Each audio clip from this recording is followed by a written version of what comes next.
is that when the disciples come to him tired, he does not say, "Go away from me and get yourself together. Come back and then I can use you." He says, "Come away with me." My 38-year-old cousin, 38, 4 small children.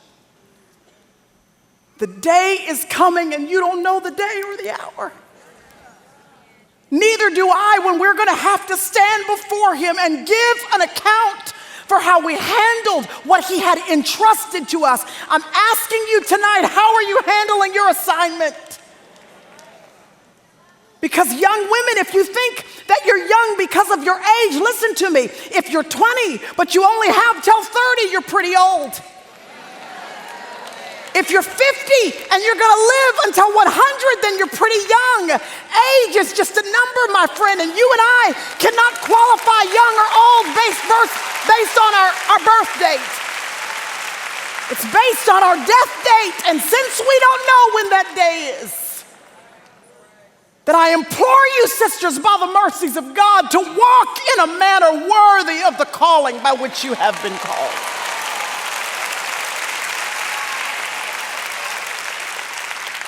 Because listen, I don't know about y'all, but when I see him face to face, I'm looking for a well done. I'm looking for well done. When I see him, he will not ask me how many Instagram followers I had. He will not wonder whether or not folks liked my post. He will not be interested in whether or not my selfies were perfectly lit. He will ask me, did I know his son? And then I will give an account.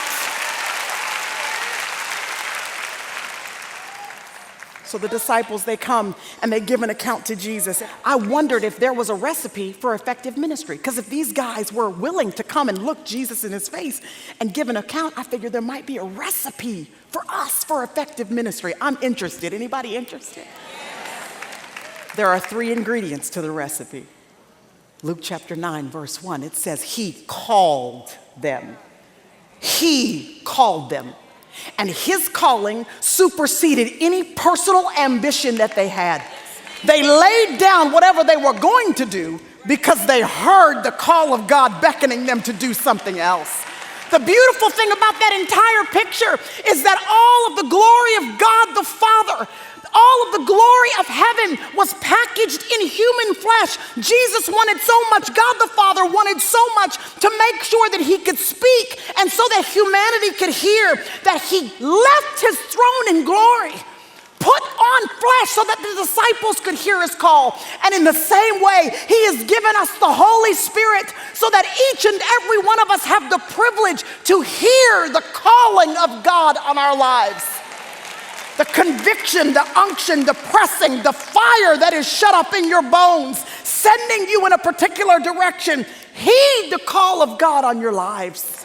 Then they were not just called. I love so much that before he skips to the 3rd ingredient in the recipe, sending them. I love that before we get to the 3rd one, there's that 2nd one. He did not just call, but then he gave them power and authority.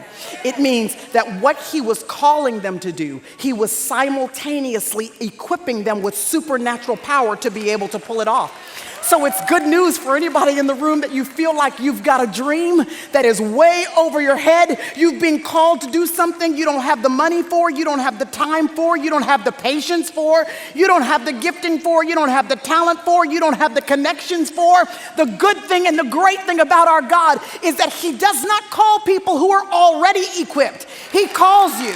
And then for the people that say yes, he equips them with what they need for the calling.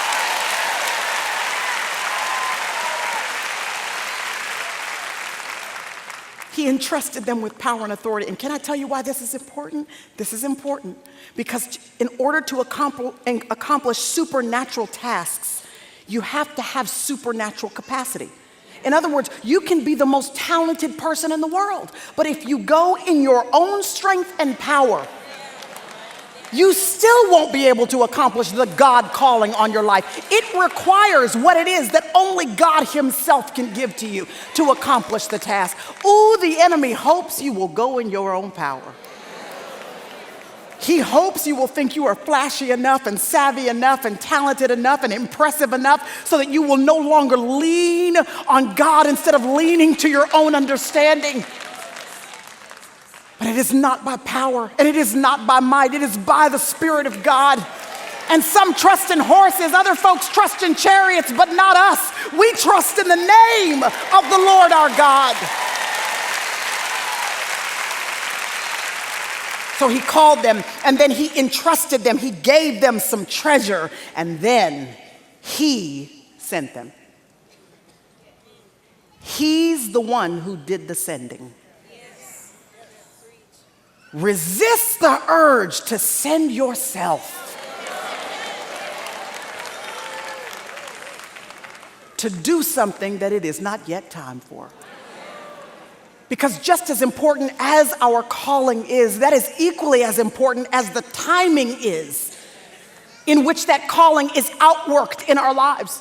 And if you go too soon, you might, if you give birth too soon to that which God is trying to produce through you, you might abort what it is that he's trying to accomplish in you. The spiritual backbone, the fortification that he was trying to establish in you so that you could handle the spotlight when it hits you. Because listen, that spotlight that you may be craving, if it hits you and you have no character, it will burn you to a crisp.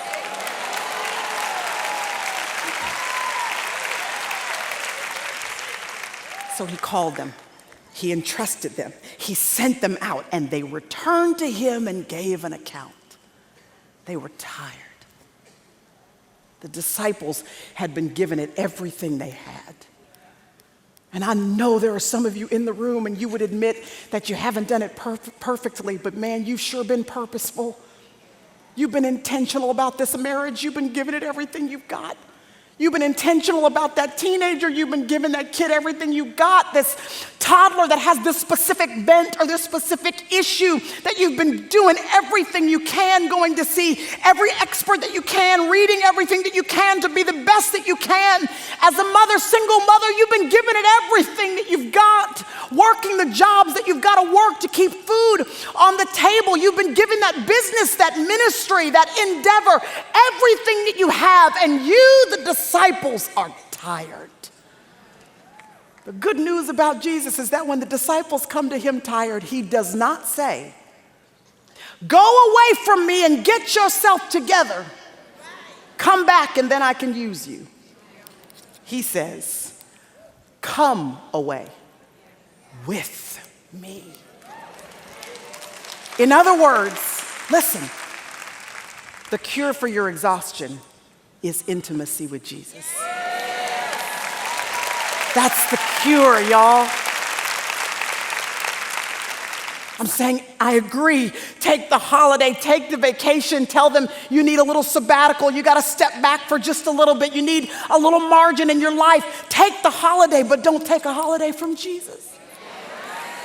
Don't take the sabbatical from your relationship with the Lord. Prayer shouldn't exit your schedule because these are your rest days. You still need to be the deer that pants after the water. Your soul has still got to be replenished and can only be replenished when you have intimacy with him. And you're trying to figure out, Lord, you told me that I was going to be replenished. You told me that I was going to be refreshed. You told me that you had something that you wanted to give to me. Why would you take me here to this place where I'm being pressed down by a multitude of issues and concerns and frustrations? There's something overwhelming me that is bigger than what I feel like I have the capacity to handle. Why would you bring me here? This tells us that the story of the feeding of the 5,000 is not just about the 5,000. It's also about the disciples. It's not just about the multitude getting fed. It's about the disciples being fed physically, spiritually, emotionally. And it tells us that the 5 loaves and the 2 fish are the gift to the multitude. But it's the multitude that's the gift to the disciples. Because the multitude is what's going to make them have to finally open up their drawer, pull out the treasure that they would have otherwise ignored, place it in the hands of a multiplying master who's going to show them what it looks like when he takes their little bit and makes it a lot. There is no replenishing like watching God multiply your loaves and fish. At TBN, our mission is to use every available means to reach as many individuals and families as possible with the life-changing gospel of Jesus Christ. Thank you for helping make the gospel of grace go around the world. Without you, we couldn't do it. God bless you.